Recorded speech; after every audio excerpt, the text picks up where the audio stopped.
Hi friends, welcome to my channel Sri Fashion and Beauty. இன்னைக்கு நம்ம வீடியோல semi Patiala pant எப்படி தைக்கிறதுன்னு பார்க்க போறோம். செமி பட்டியாலா தைக்கிறது ரொம்ப ஈஸி தாங்க. அதாவது நார்மல் பேண்ட் எப்படி தைக்கிறோமோ அதே மாதிரி தான். பட் ஆனா அந்த ஃப்ளீட் வைக்கிறதுல தான் வித்தியாசம் இருக்கு.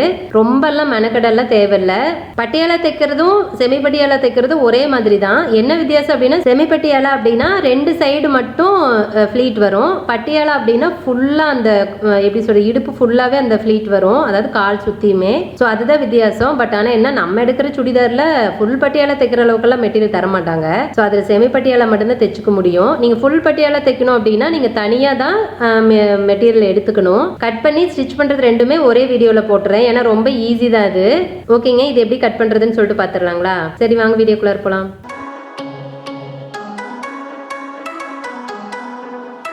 இப்போ பாருங்கள், துணியை வந்துட்டு நாலாக மடிச்சிருக்கு. அதாவது நீல வாக்கில் ரெட்டையாக மடிச்சுட்டு அதை அப்படியே அகலமாகவும் ரெட்டையாக மடிச்சிருக்கோம். ஸோ மொத்தம் 4 பீஸாக தெரியும்.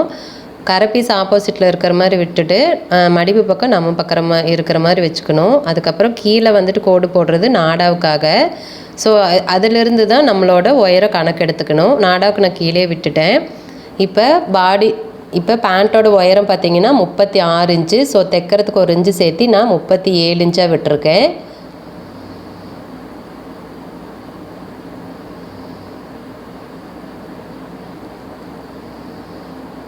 அதுக்கப்புறம் கீழே வந்து மடிச்சடிக்கிறதுக்காக நான் 3 இன்ச்சு விட்டுருக்கேன். அதாவது நீங்கள் 2 கூட விட்டுக்கலாம். 3 இன்ச்சு இருந்துச்சுன்னா நல்லா திக்காக இருக்கும். அதனால் இப்போ கீழே பாட்டத்தோட அகலம் 13 இன்ச்சு. ஸோ அதில் பாதி 6 இன்ச்சு.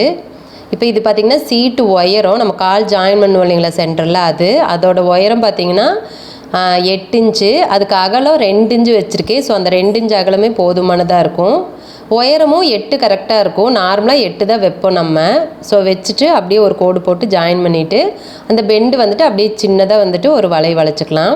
இப்போ இது வந்து பட்டியாலா அப்படிங்கிறதுனால நான் அளவெல்லாம் எதுவுமே கிடையாது. அந்த ஜாயின் பண்ணியிருக்கோம் மேலே அந்த சீட்டு உயரம் இருக்குது இல்லைங்களா, அதிலிருந்து அப்படியே கீழே கால் வரைக்கும் நம்ம அந்த பெண்டு ஸ்கேல் வச்சு கோடு போட்டுக்கலாம். ஏன்னா இது ஃபுல்லாக ஃப்ளீட் வரதுனால நம்ம இந்த மாதிரி போட்டால் போதும். ஓகே, இப்போ வந்துட்டு நான் மார்க் பண்ணிவிட்டேன். இப்போ வந்து கட் பண்ணிடலாம். கட் பண்ணுறப்போ கொஞ்சம் சேர்த்து விட்டு கட் பண்ணுங்கள். இப்போ நான் வந்துட்டு எக்ஸாக்ட் அளவு தான் மார்க் பண்ணியிருக்கேன். ஸோ உங்களுக்கு எக்ஸ்ட்ரா எவ்வளோ அளவு வேணுமோ அந்த அளவுக்கு விட்டுட்டு கட் பண்ணிக்கோங்க.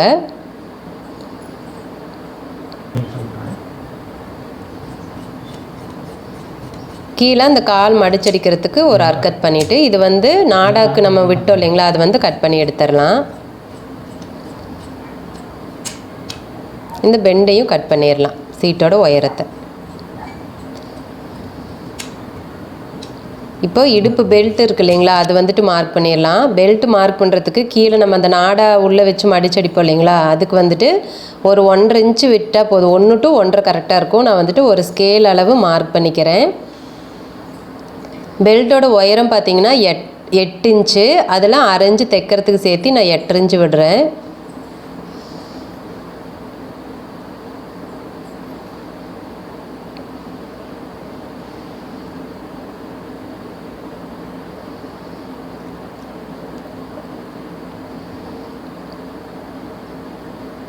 இதுவும் பார்த்திங்கன்னா பெல்ட்டோட ஒயரை வந்துட்டு நார்மலாக இந்த அளவு இது கரெக்டாக இருக்கும். எல்லாத்துக்குமே மேக்ஸிமம் கரெக்டாக தான் இருக்கும்.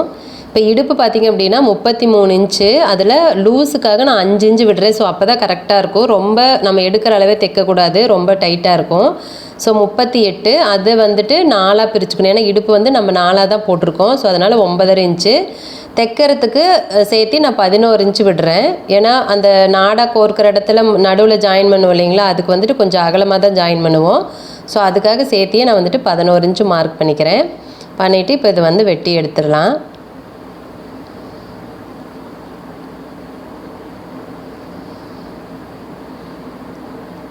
அவ்வளோதான், வெட்டியாச்சு.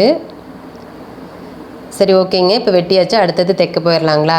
சரி வாங்க போகலாம். இப்போ வந்து ஃபஸ்ட்டு பெல்ட் அடிச்சிடுறேன். பெல்ட் அடிக்கிறது 2 துணியாக இருக்குது, அதனால் ஜாயின் பண்ணிக்கிறேன். ஃபஸ்ட்டு இப்போ கரெக்டாக 4 இன்ச்சு உள்ளே தள்ளிட்டு இப்படி வச்சு மேலே வச்சு மடித்து அடிச்சிடலாம். இப்படி கொஞ்சம் அடித்தோம்னா மக்கிய ஒரு தையல் போடுறப்போ கொஞ்சம் இது மொத்தமாக இல்லாமல் கொஞ்சம் லேசாக இருக்கிற மாதிரி இருக்கும். அதுக்கோசரம் இப்படி அடிக்கிறது. இதை அப்படியே திருப்பி இந்த பக்கம் ஊசியோட ஒரு தையல் போட்டுறேன்.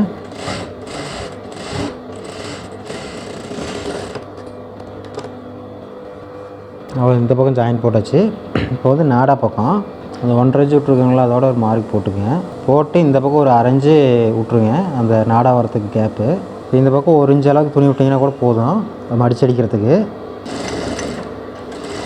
இந்த 1.5 இன்ச்சில் வந்து நல்லா கட்டி நிறுத்திடுங்க. அப்புறம் எடுத்துகிட்டு இந்த அரைஞ்சு கேப் விட்ருக்குன்னு பார்த்தீங்களா, அதிலிருந்து மையை தைச்சிக்கிறேன். இந்த இடத்துல நல்லா கட்டி விட்ருங்க, ஏன்னா ஒரே தையல் தான் போடுவோம் இதுக்கு. இப்போ எடுத்துகிட்டு இதை விரிச்சு விட்டு இதை இப்படி ஒரு 1/4 இன்ச்சு காட்ட உள்ளே மடக்கி விட்டு மேலே அப்படியே ஊசியோட ஒரு தையல் போடுறேன்.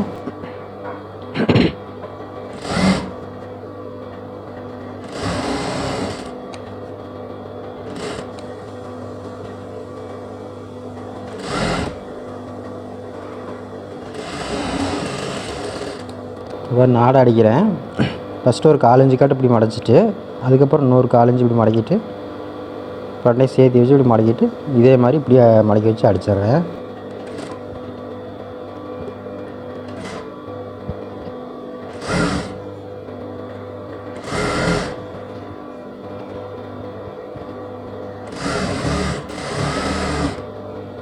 சரி, மொத்தம் அடித்து முடிச்சுட்டு ஒரு 1/4 இன்ச்சு அளவுக்கு வந்தால் போதும்.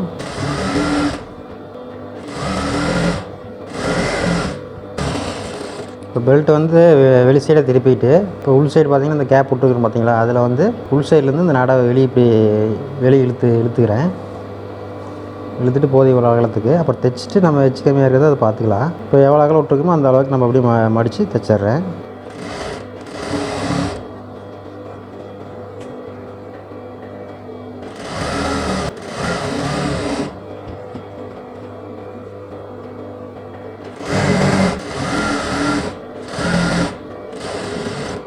இப்போ அடித்து முடிச்சுட்டு இப்போ ரெண்டையும் நாடை வந்து சென்டராக வச்சு இழுத்து விட்ருங்க. இப்போ இப்படி சென்டராக இழுத்து விட்டு இங்கே வந்து சென்டரில் வந்து ஒரு கட்டி விட்றேன். ஏன்னா அப்போ தான் கட்டுறப்போ நாடாக்கு இது விஸ்குன்னு பிடிங்கிட்டு வராமல் அப்படி நின்று இருக்கும், அதுக்கு தான். இப்போ நான் வந்து என்றைக்கு ஒரு 10 இன்ச்சு இருந்தால் போதும், 10 இன்ச்சு மட்டும் தான் வைப்பேன். இப்போ இது பார்த்தீங்கன்னா இது 4ஆக மடித்து இந்த சென்டரில் ஒரு அர்க்காத் போட்டுக்கிறேன். ஏன்னா நமக்கு பெல்ட் ஏற்றுறதுக்கு ஈஸியாக இருக்கும், அதுக்கோசரம். இப்போ பார்த்தீங்கன்னா காலை ரெண்டையும் ஜாயின் பண்ணிடுறேன். இப்போ இங்கே சென்ட்ரல் நடுவில் அதை ஓப்பன் விட்ருக்கு பார்த்தீங்களா, அதை வந்து ஜாயின் பண்ணிக்கிறேன். இதுவும் இதே மாதிரி ஒரு 1/4 இன்ச்சு விட்டு மடித்து அடிச்சிட்றேன்.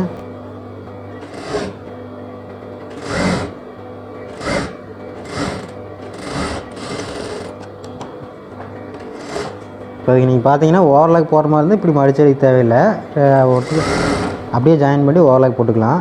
ஏன்னா இப்போ நான் ஓவர்லாக் போடல, அதனால தான் நான் இப்படி அடிக்கிறேன். இந்த பிசுரை வந்து உள் பக்கம் போகிற மாதிரி மடக்கி விட்டு இந்த ஓரத்தில் ஊசியோட ஒரு தையல் போடுறேன்.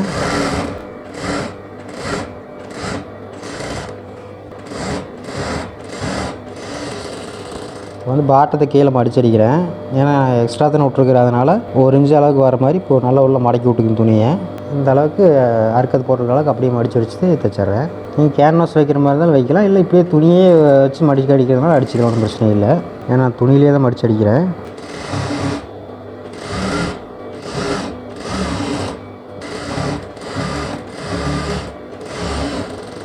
உள் பக்கமாக மடிச்சடிச்சுட்டு இப்போ மேலே வந்து நான் கீழே 4 தையல் போட்டு விட்றேன். இந்த அரை குதிரை அளவுக்கு வச்சு தள்ளி ஒரு 4 தையல் போட்டுருவேன் நான்.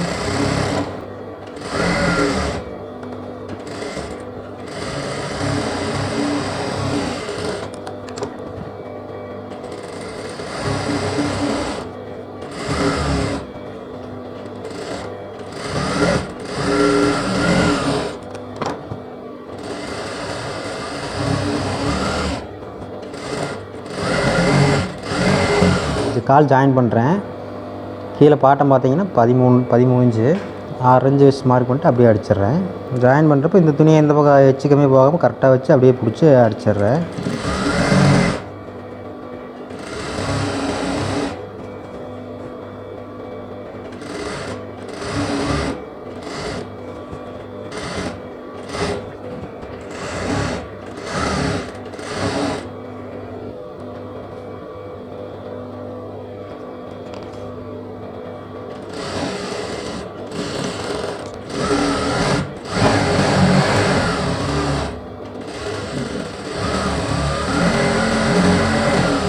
இப்போ இது பாருங்கள், காலை அடித்து ரெடி பண்ணிட்டேன். இப்போ பெல்ட்டு ஜாயின் பண்ணுறதுக்கு இதையும் 4ஆக மடித்து போட்டு இந்த பக்கம் ஒரு அர்க்காத் பண்ணிக்கிறேன்.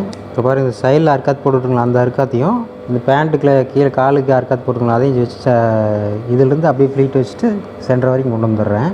ஒரு ஃப்ளீட்டு வச்சு அடிச்சுட்டு அப்புறம் கூட வைக்கலாம், ஒன்றும் பிரச்சனை இல்லை. ஏன்னா எனக்கு இதுதான் ஈஸியாக இருக்கும். இப்போ சென்டரில் தான் ஃப்ளீட் வைக்கிறோம், அதனால் சென்டர்லேருந்து ஃப்ளீட் வச்சுட்டு சென்டருக்கு அப்படியே கொண்டு படிங்க. இப்போ ஃப்ளீட் பார்த்திங்கன்னா ஒரு 1/2 இன்ச் அளவுக்கு வச்சா போதும்.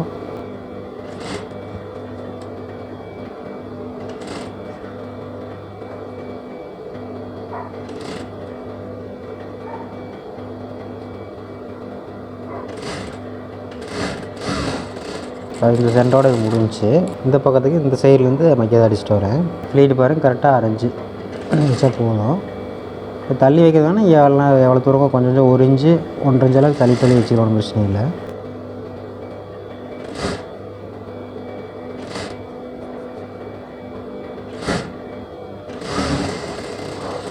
அப்புறம் பெல்ட் ஜாயின் பண்ணிட்டு ஓவர்லாக்கும் போட்டு வந்துட்டேன். இது மேலே திருப்பி குதிரையோட ஒரு தையல் போட்டால் பேண்ட் தேவை முடிஞ்சிச்சு. இப்போ பாருங்கள் பேண்ட்டு மேலே திருப்பிட்டு பெல்ட் சைடு வந்து குதிரையோட ஒரு தையல் போட்டுறேன். இது நம்ம இஷ்டம் தான், மேலே தையல் போடுறதும் போடாமல் இருக்கிறதும். போட்டால் கொஞ்சம் நீட்டாக இருக்கும் பார்க்குறதுக்கு. இல்லையே மேலே தையல் போடலின்னா உள்ளேயே 2 தையல் அடிச்சு விட்டு ஓவர்லாக் போட்டு நம்ம விட்டுறலாம்.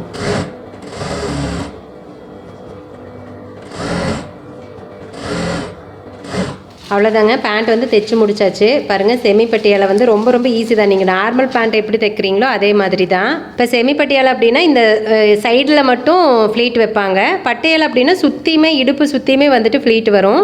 ஸோ இதுதான் இதில் இருக்கிற வித்தியாசம். உங்களுக்கு பட்டியாலா தைக்கிறதும் இதே மாதிரி தான். இதில் இந்த பக்கம் மட்டும் ஃப்ளீட் வச்சுருக்கோம் அப்படின்னா அது சுற்றியும் ஃப்ளீட் வைக்கணும், அவ்வளோதான் வித்தியாசம்னு வச்சுக்கோங்களேன். நீங்கள் வந்து செமி பட்டியாலா தைக்கிறப்ப ஒவ்வொரு பாகமாக, அதாவது இங்கிருந்துட்டு சென்டர் வரைக்கும் ஒரு பாகமாக தைக்கணும், திரும்ப இங்கிருந்துட்டு இந்த சென்டர், அதே மாதிரி பேக் சைடு 2 பக்கம் அப்படி தைச்சா தான் இந்த ஃப்ளீட் வந்துட்டு ஒன்று போல் அழகாக வரும். ஓகே ஃப்ரெண்ட்ஸ், கண்டிப்பாக இந்த வீடியோ வந்துட்டு உங்களுக்கு யூஸ்ஃபுல்லாக இருக்குன்னு நம்புகிறேன். உங்களுக்கு நார்மல் பேண்ட் தைக்க தெரிஞ்சாலே போதும், உங்களாலேயும் செமி பட்டியாலா தைக்க முடியும். சில பேர் வந்துட்டு ஐயோ எனக்கு நார்மல் பேண்ட்டு தான் தைக்க தெரியும், எனக்கு செமி பட்டியாலா தான் தைக்க தெரியாது அப்படின்னு சொல்லி நினச்சிட்டு இருப்பீங்க. ஸோ அது ஈஸின்னு சொல்கிறதுக்காக தான் இந்த வீடியோ எடுத்திருக்கு. கண்டிப்பாக இந்த வீடியோ பார்த்துட்டு நீங்களும் இதே மாதிரி கட் பண்ணி தைச்சு பாருங்கள், ரொம்ப ஈஸியாக தான் இருக்கும்.